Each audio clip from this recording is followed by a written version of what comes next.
Welcome back. In today's tutorial, we will explore how to enable developer options on an Android device. Whether you want to customize your device, test new features, or develop your own applications, activating these options is crucial.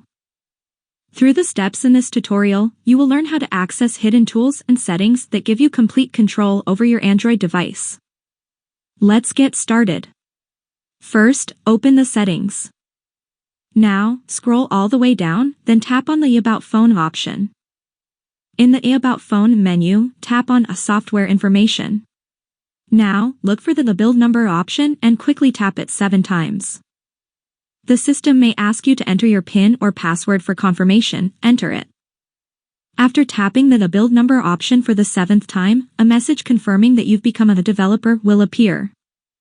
This means that developer options have been activated on your device. Now you can go back to the main settings menu and you'll find a new option called Developer Options.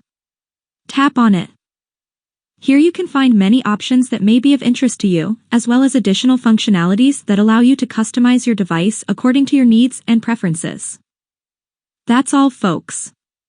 I hope enabling developer options on your Android device will be helpful. If you enjoyed the video, don't forget to like it and subscribe to my channel to stay updated with new tutorials and tips. Thank you for following this tutorial. See you soon.